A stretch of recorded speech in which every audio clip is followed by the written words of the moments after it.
current duties as the territorial governor, an undaunted map maker, and a pioneering naturalist, Meriwether Lewis is here.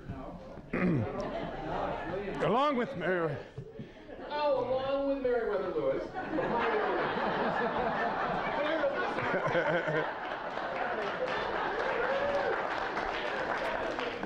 My background is biology, not political history. I'm terribly sorry. No, good friend. I don't mind it at all. Well, greetings. I'm delighted to be here, fellow citizens. And, honored honorees. My name is William Clark, and I'm delighted again to be here with so many enthusiasts of natural history and all its curiosities. So I'm curious, how many of you have actually heard of the Lewis and Clark expedition? Raise your hand. Well, what do you know? Well, now I'm curious, how many of you have actually been able to read our actual journals? Anyone, raise your hand. My goodness. Some spelling errors. Yes, I hear there's a dictionary now. Well, I'm delighted. So many of you have been able to read the journals. It's quite remarkable that so many of you had been able to read them. The literacy has gone up. Apparently. They're hard to acquire, the journals. I just finally received my own 2 volumes from Mr. Jefferson. They were published 2 years ago, and $6 for the 2 volumes. But I should tell you, being that you are enthusiasts of natural history and such, that much of our discoveries of plants and animals new to science have yet to be published. That was the work of Benjamin Smith Barton. He was to publish all our scientific observations and notes new to science in volume 3. But he dillied, and he dallied, and he died. And he never wrote a word about our scientific accomplishments. And that is yet to be revealed to the world. But I can imagine that someday, finally, all our material will be published, just as Mr. Jefferson intended, of all the journalists, and it could amount to as many as 8 volumes, but time will tell. You know, I'm also delighted to be here because I never did happen to reconnoiter this valley on our expedition so many years ago.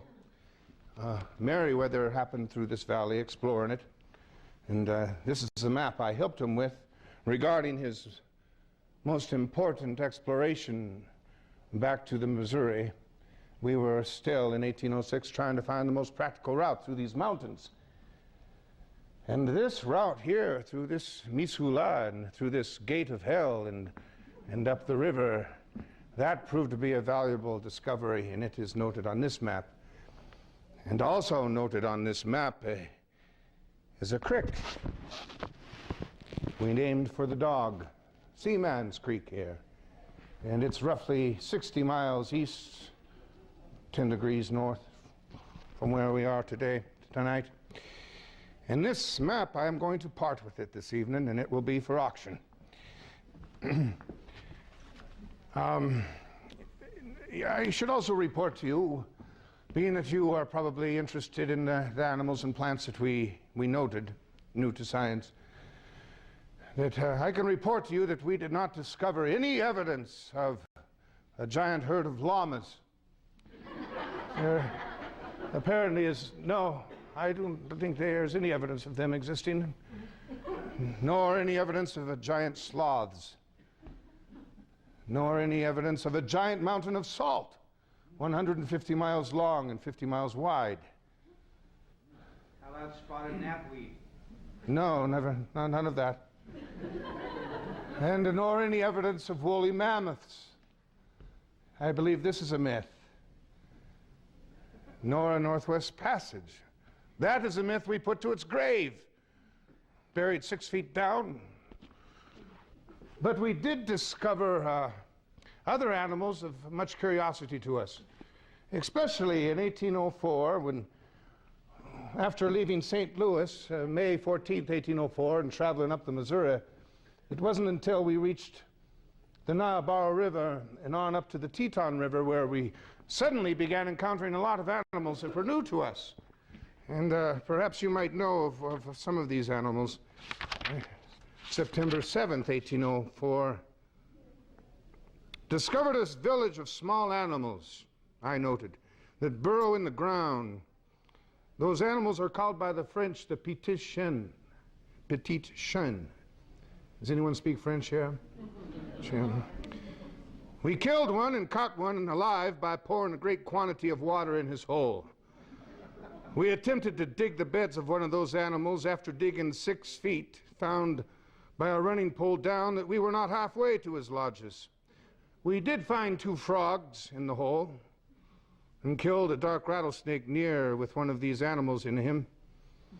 The village of those animals covers about 4 acres of ground and contains great numbers of holes on top of which those animals sit erect and make a whistling noise, and when alarms slip into their hole, we poured into one of those holes 5 barrels of water without filling it. They were good to eat. You know, a lot of the expedition were backwoods boys, raised in Kentucky and Virginia, raised on squirrel. And this little dog we called the barking squirrel. And do you know what you call it today? The prairie dog. We also called it the prairie dog. We coined that term, you know. We also coined the mule deer. September 17th, 1804. Coulter killed a curious kind of deer, a darker gray than common. The hair longer and finer, the ears very large and long, like a mule. A small receptacle under its eye like an elk. The tail about the length of the common deer, round like a cow, a tuft of black hair about the end. In every other respect like a deer, except it jumps when it runs. I tell you, fleeing predators is a serious business, and watching this mule deer run, I can't help but keeping back a laugh. That was a new animal to us. Another one, that same day, September 17th, our hunters killed a bird of the corvus genus, about the size of a jackdaw, with a remarkable long, glossy, greenish, purple-black tail, beautifully variegated. The plumage, and the belly is of a beautiful white, and the plumage of the tail consists of 12 feathers of equal lengths by pairs. Do you know what you call this animal today? Magpie. The magpie, yes. The black-billed magpie, we noted, is new to us. And then there was another animal we had never seen before. At first we thought they were foxes. September 18th, the next day, I walked on shore, saw goats, elk, buffalo, black-tailed deer, and the common deer. I killed a prairie wolf, about the size of a gray fox, bushy tail, head and ear like a wolf. Some burrows in the ground and barks like a small dog. What has been taken heretofore for the fox were those wolves, and no foxes have been seen. We called it the small wolf, the burrowing wolf, the prairie wolf. And you know what you call it today? Coyote. Coyote. This was new to us. They did not exist in the eastern states. Many animals new to us, but I think the most curious was a bear. Oh, they called it the white bear. When we first heard of this animal coming up the Missouri, many traders coming down the river told us we would encounter a white bear. And when we finally spent the first winter without having seen one, here with the Mandan and Hidatsa Indians, 5,000 Indians inhabiting these villages, they warned us of this white bear.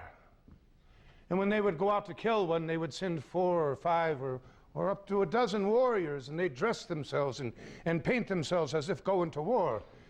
And they'd have a ceremony. And not all of them would return. They considered this bear like their brother. They considered it half human and very dangerous. But we had quite a bit of armaments among our expedition, 54 caliber rifles, and we were not worried about this bear. But that next spring, as we waited for this ice to break up on the Missouri to go further up the river with our boats, we noted that the buffalo, dead and drowned buffalo, floating down the river among the ice, as many as 50 buffalo a day, dead and drowned, floating down the river. And as we finally proceeded up the river, we would continually come across these dead carcasses of the buffalo along the river. And we'd see the tracks of this bear alongside the carcasses, tracks twice the size of a man's track. And then we began to directly encounter these bear. Well, we would dispatch hunters to sneak up on the bear, 4 to 6 hunters, and open fire, some of the men reserving their fire. Well, what we discovered is that these bear become very angry when shot several times. And they're very difficult to kill. And we finally realized that it is best just to act defensively and not aggressively regarding this bear. But nonetheless, we couldn't help but bump into it. It seemed like every other day going up the Missouri. And where we really encountered many of them was at the Great Falls of the Missouri. As we noted in the journals, we had the men sleep with their arms ready at their sides. And if they went into the country to go on an errand, not to go unaccompanied. And I don't know why there were so many bear at the Great Falls, but perhaps it was this.